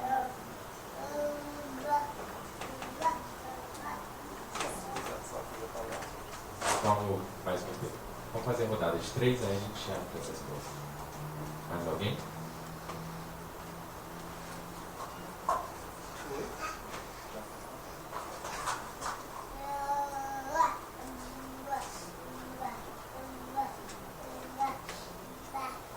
Boa noite a todos. A minha pergunta é a seguinte, sobre um caso que você falou de suicídio na família ou de alguém próximo. No caso de alguém que suicidou, por exemplo, eu tenho alguém próximo, já tive alguém próximo que suicidou. Essa pessoa que continuou viva, ela precisa procurar um acompanhamento, seria interessante. E mais uma pergunta, no caso que a mídia ela já divulgou várias formas de relacionamento. Na sua opinião, por estar fazendo cinema e tal, acredita que se a mídia colocasse um relacionamento à tona, isso traria mais, digamos, abriria mais a cabeça da sociedade hoje em dia? Mais uma pergunta?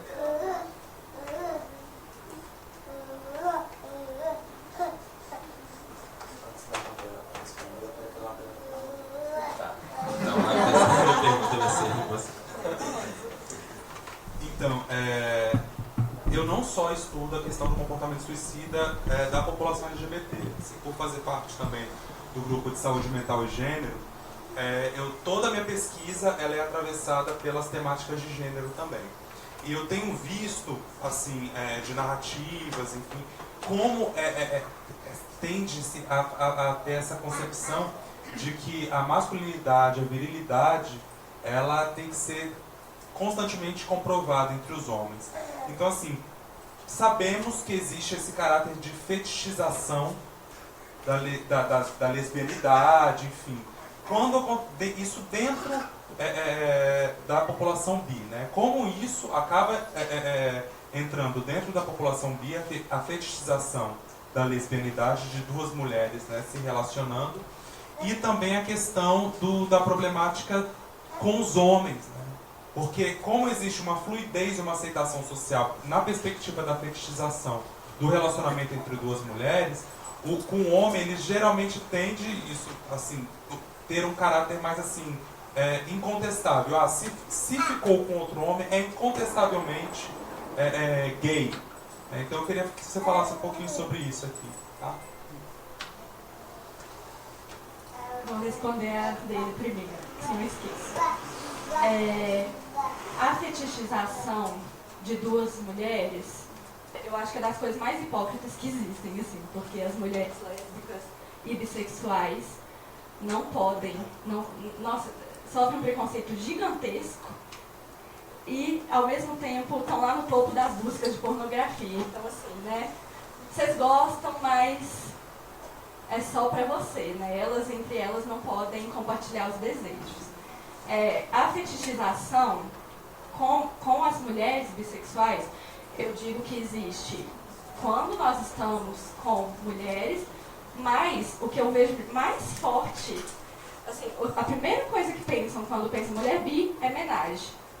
O que não significa que pessoas bi não possam gostar de homenagem, não possam procurar. Mas o problema é o estigma. O problema é, a mulher bi só existe para isso. Ela nunca faz sexo com uma pessoa só. Ela faz sexo com um casal de um homem hétero e uma mulher hétero que quer salvar o relacionamento, sei lá, alguma coisa desses problemas que héteros têm. Entendeu?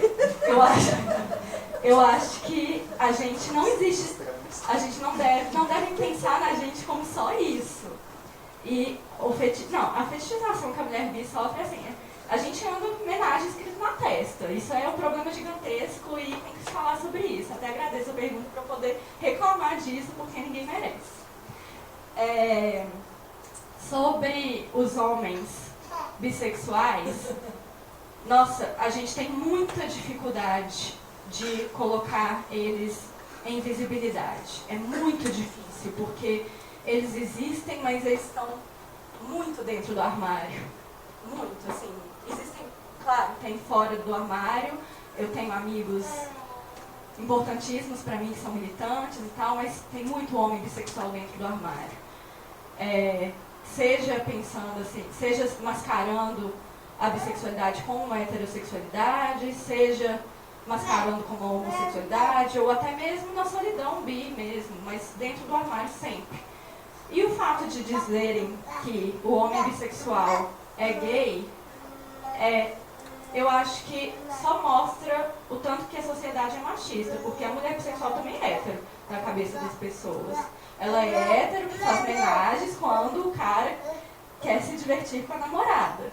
Ela não é uma mulher que pode se envolver afetivamente com outra mulher. Isso é extremamente invisibilizado. E a culpa disso recai sobre as mulheres bissexuais, queria deixar isso bem claro. O fato de mulheres bissexuais sofrerem e muitas vezes nem conseguirem, por causa do sofrimento, se relacionarem com outras mulheres, essa culpa recai sobre nós, e não sobre a sociedade.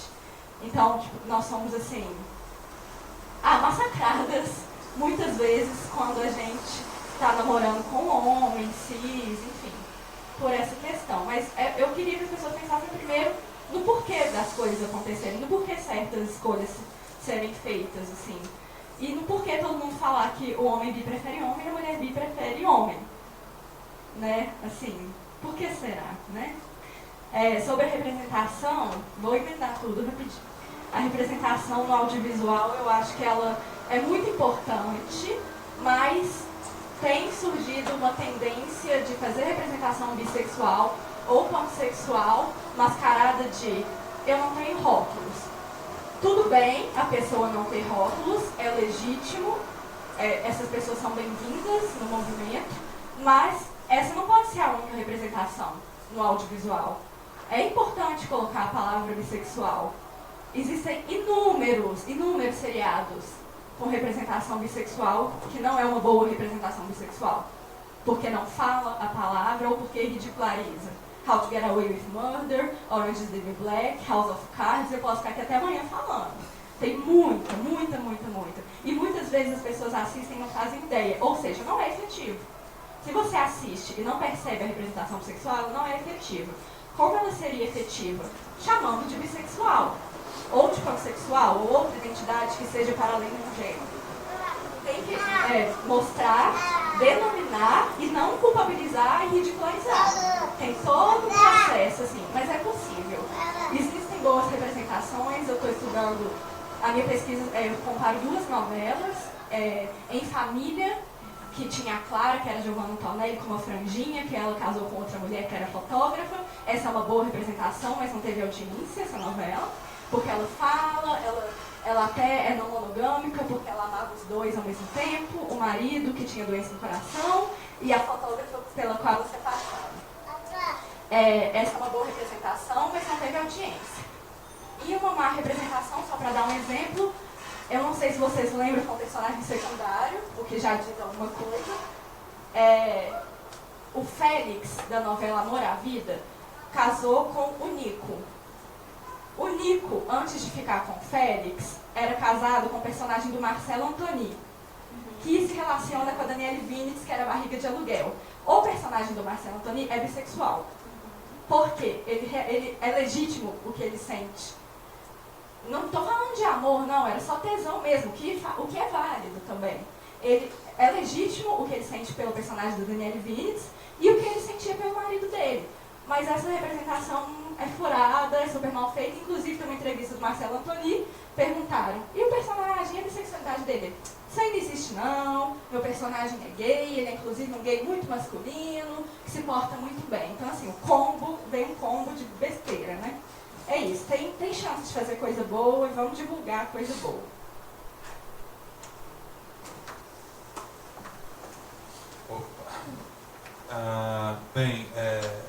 Vou responder uma pergunta que foi feita em relação à questão dos sobreviventes. Eu acho que a pergunta ela era o seguinte: sobreviventes precisa de terapia? Bem, sim, um acompanhamento de pessoas próximas a alguém que morreu por suicídio, enfim, ou que esteja inclusive passando por uma manifestação de comportamento suicida, seja uma tentativa, enfim, é imperativo, porque, assim, a pessoa ela se sente um misto, como eu disse aqui, de sensações, né? É a questão da culpa, é a questão da responsabilização. O que eu tenho, não deu para, vamos dizer assim, pormenorizar um pouquinho aqui, algumas atividades que eu faço. Quando eu foi falado aqui sobre a questão do escuta diversa, esse grupo, ele acompanha demandas de LGBTfobia nos 4 campi da UNB, lá no DF.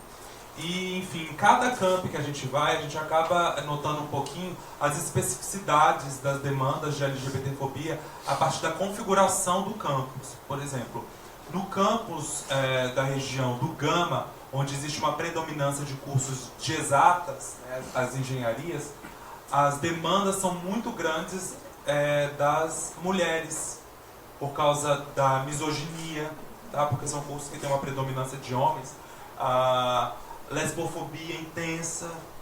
Então, assim, são especificidades que a gente vai acompanhando. Então, o que ocorre? Muitos casos de suicídio na universidade ocorrendo. E isso não é uma questão da UNB, tem acompanhado em várias universidades do Brasil, tem acontecido muita notificação de casos.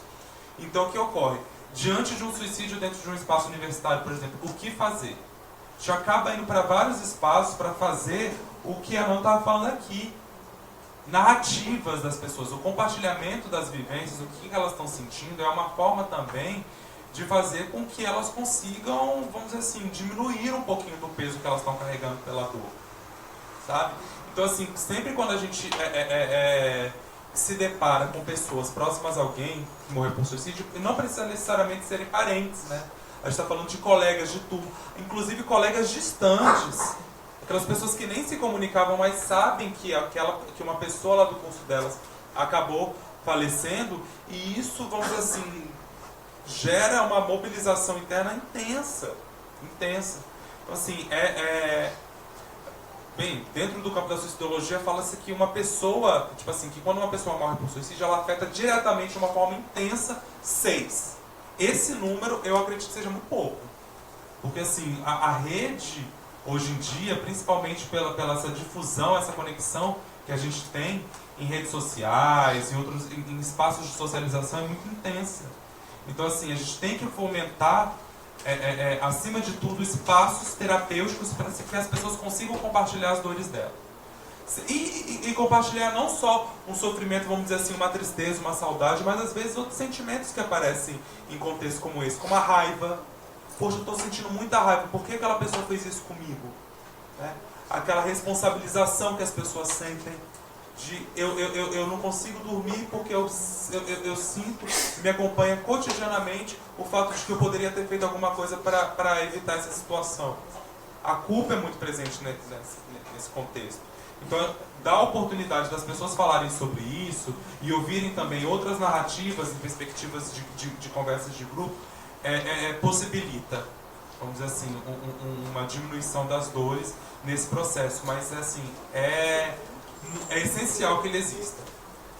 Espaços terapêuticos, ou que seja em consultório, ou que seja em grupos, enfim, falar sobre esse peso e essa dor de ser sobrevivente. Agora, alguém aqui falou rapidamente, acho que foi você que falou, sobre essa questão às vezes falam que suicídio que a tentativa é uma manipulação, enfim. Tem essa crença também de que às vezes uma tentativa de suicídio ele tem, vamos dizer assim, ela está querendo chamar a atenção, né? Enfim, eu convido a todos a refletir sobre esse tipo de crença. Por quê? Porque, gente, existem várias formas de uma pessoa chamar a atenção. Se uma pessoa está chamando a atenção colocando a própria vida em risco, é óbvio que provavelmente ela precisa de algum acolhimento, ela precisa de algum apoio. Porque se você coloca a própria vida em risco para chamar a atenção de alguém, então o que eu quero dizer é o seguinte, ainda que possa ter nesse contexto um caráter manipulativo, não é por causa disso que a gente tem que deixar de dar atenção a essa pessoa. Porque se ela está fazendo isso, provavelmente ela precisa de atenção. E não é pouca não, é muita. E a gente precisa acolher esses sofrimentos e essas dores. Tá? A gente teve uma pergunta aqui de uma internauta, Raíza Moreira, obrigado pela pergunta. Ela falou o seguinte: gostaria apenas de fazer um comentário. Minha mãe é professora e no momento está na direção de uma escola da rede municipal de Betim. Ouço muitos relatos dela a respeito de adolescentes com ideações e discursos suicidas. Não temos ainda a presença do profissional de psicologia na escola e percebo a dificuldade dela e de vários profissionais da educação em lidar com essas questões e outros tantos no ambiente escolar. Alguém quer comentar sobre essa questão da escola, o suicídio na escola? Bem, numa situação como essa, quando a gente não tem um profissional da psicologia, um psicopedagogo, ou qualquer pessoa que possa, vamos dizer assim, acolher situações como essa, é importante que a própria escola consiga, de uma forma até, a gente aconselha, criativa, a desenvolver espaços de compartilhamento enfim, de aspectos emocionais. Por quê? Quero dar um exemplo bem feliz de um programa chamado Amigos do Zip, que ele é direcionado para crianças, eu acredito que entre 6 e 7 anos, que é uma formação em etapas, esse programa de o Amigos do Zip, em que você cria nas crianças uma certa inteligência emocional. Você cria situações ali para que essas crianças compartilhem certas vivências e a partir daí você tem um desenvolvimento emocional maior para enfrentar situações dilemáticas da vida, enfim. E aí eu fico imaginando situações com uma pessoa na adolescência, né, onde a impulsividade é alta, enfim, onde você tem muitas relações e eventos inaugurais acontecendo, como você vai manejar tudo isso? Então, assim, é realmente um período da vida muito aberto para situações de crise, a adolescência. Então, assim, é provável que existam muitas situações, não só de tentativas de suicídio, mas é muito recorrente também o aspecto da automutilação nesse período. Enfim, pessoas tentando, de alguma forma, entender o que se passa com elas no campo emocional. Às vezes eu estou sentindo uma coisa tão intensa, eu não sei o que eu faço, eu me corto para abrandar essa dor. Então, assim, será que essa pessoa consegue ter uma possibilidade de nomear aquilo que ela está sentindo? Eu acho que quando a gente cria espaço para que as pessoas consigam falar sobre os seus sentimentos, sem o medo de serem julgadas, isso é muito positivo. Isso é muito positivo. Então, assim, por que não criar nessa escola alguma semana para a gente falar sobre os aspectos emocionais, tá? Sobre as situações, vamos dizer assim, às vezes assim, é possível que alguns grupos queiram, vamos dizer assim, ter um certo protagonismo. Meninas querem fazer roda entre elas para falar das suas experiências, criar oportunidade também para que as mulheres façam as rodas sem a presença de homem lá, tá? Porque isso é uma forma de fortalecimento também. Criar também a possibilidade dos homens, caso eles queiram, né, se isso não prejudicar a performance da masculinidade, criar rodas também para que os homens possam falar sobre as suas dores, sobre, vamos dizer assim, sobre as questões que estão incomodando. Tá? Tudo isso, essas são possibilidades da gente criar espaços de compartilhamento das emoções. E falar sobre as emoções, em muitos casos, pode salvar vidas, viu, gente?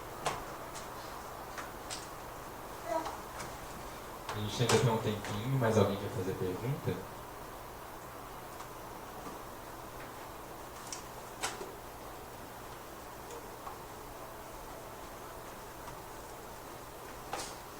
Boa noite, gente. Aproveitando esse engajamento, queria que você discorresse um pouco sobre o suicídio LGBT na adolescência.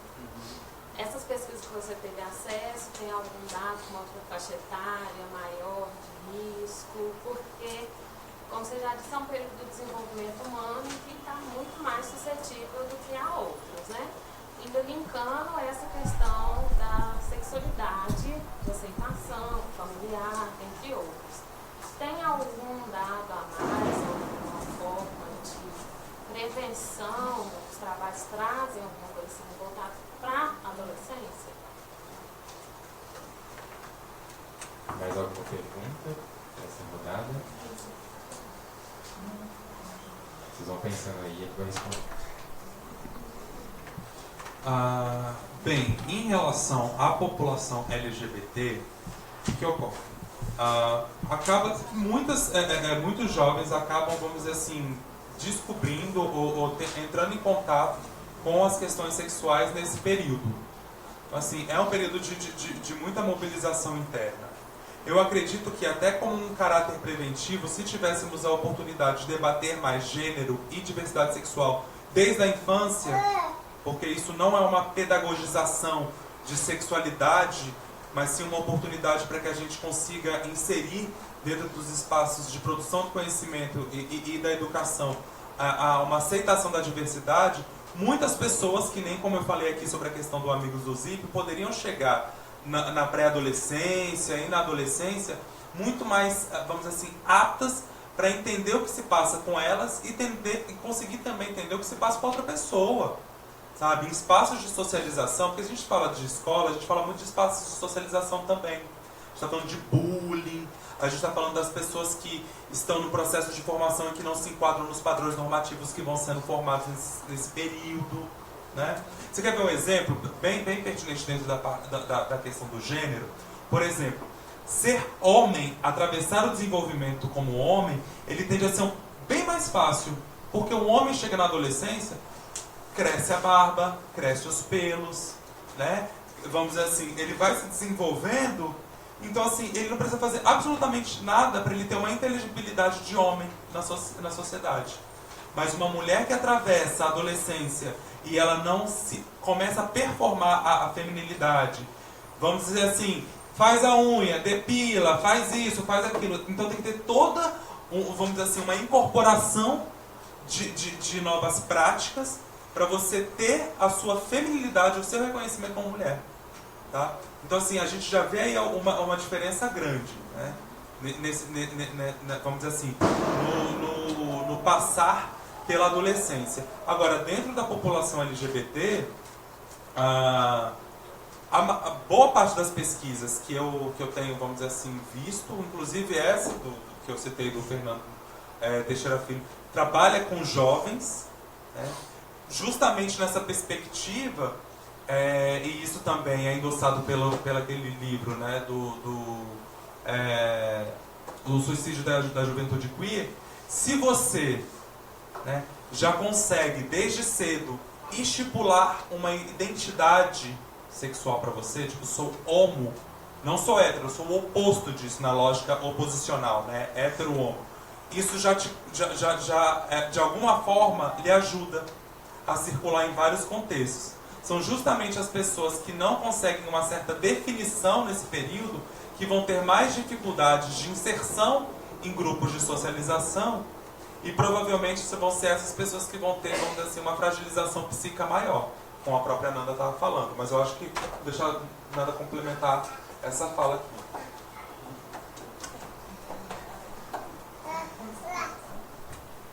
Mais alguma pergunta? Eu quero só fazer um comentário.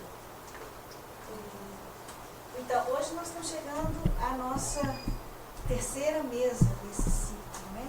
E eu acho que quem está aqui, que teve a oportunidade de assistir as três, vai ver que houve um caminho, a gente fez um arco, né, dessas discussões muito interessante, muito diferente, porque no primeiro dia a gente discutiu com a Nádia Botti, vocês lembram, de Divinópolis, ela falando os aspectos mais da prevenção propriamente dito, o arco da prevenção, chegando até a pós-venção, né, como é que fica o trabalho como sobrevivente, e todas essas questões. Depois tivemos a fala da Marisa Elias, que veio de Uberlândia, nos falar da questão do suicídio no trabalho.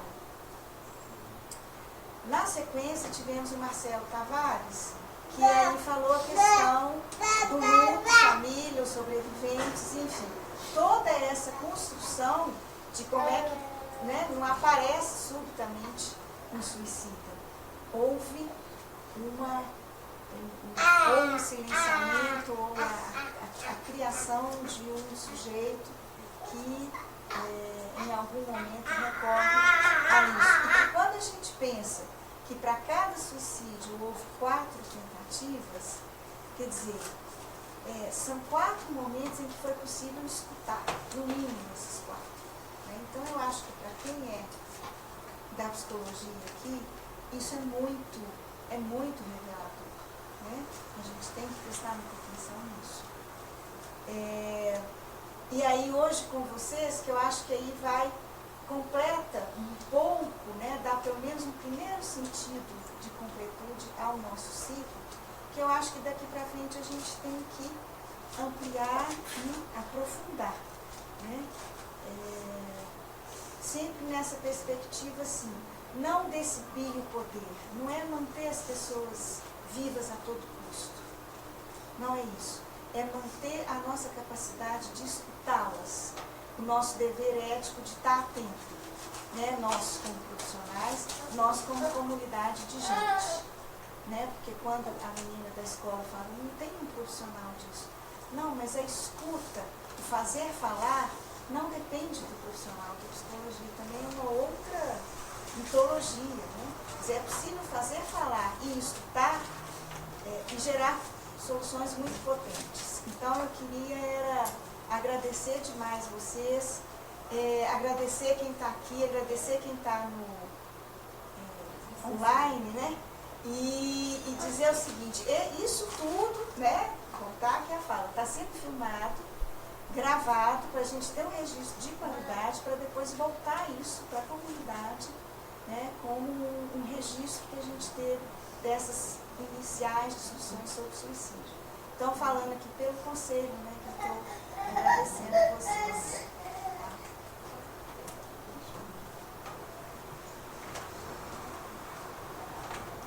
Vou passar a fala então para o encerramento mesmo de cada um, fazer as últimas colocações. Passar primeiro então para o Felipe. Bom, primeiro, assim, eu não fiz na abertura, mas eu gostaria de agradecer o convite para estar aqui representando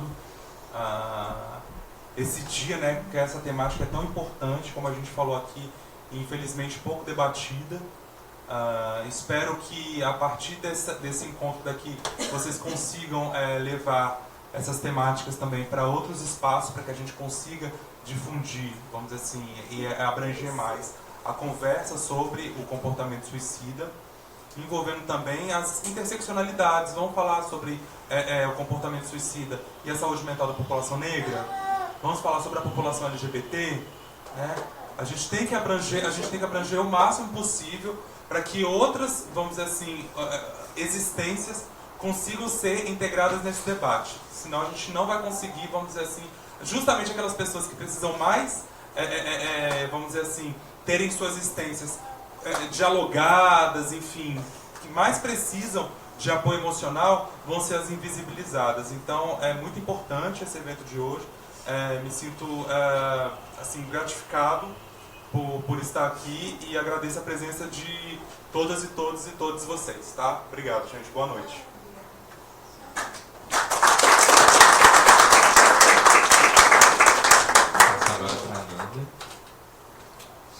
Bom, para encerrar eu queria só agradecer mesmo. É a primeira mesa que eu falo sobre alguma coisa, então desculpa se eu escorreguei em alguns momentos na conclusão do pensamento, minha cabeça é um pouco assim mesmo. Eu queria convidar vocês para conhecer alguns grupos dos quais eu faço parte. Primeiro é a Frente Autônoma LGBT, tem a página no Facebook Frente Autônoma LGBT. E também um grupo que surgiu agora, foi lançado dia 23 de setembro, que foi o dia da visibilidade bissexual. Um grupo que chama Frente Bi, também está assim no Facebook, que tem a mesma proposta da Frente Autônoma de acolher pessoas e movimentos, só que exclusivamente relacionados à bissexualidade. E a gente vai promover eventos, a gente vai promover várias coisas, mas mês que vem a gente quis deixar o lançamento para setembro e no próximo mês, em outubro, nós vamos fazer várias atividades específicas sobre a bissexualidade. Então, quem se interessar, quiser ter mais informações sobre essa população específica, Frente B. Sobre a população LGBT no geral, Frente Autônoma LGBT. Muito obrigada. Agradeço a presença do Felipe e da Nanda, muito bom ocupar a mesa com vocês. E a presença de todas e todos aqui no CLP, também online no Facebook, em nome da Comissão de Psicologia, Gênero e Diversidade Sexual, e também, né, a parceria com a Comissão de Psicologia e Clínica, né, que promoveu esse debate tão importante, né, esses 3 debates. Então a gente encerra hoje orgulhoso e feliz dessa casa cheia. Obrigado, boa noite, gente.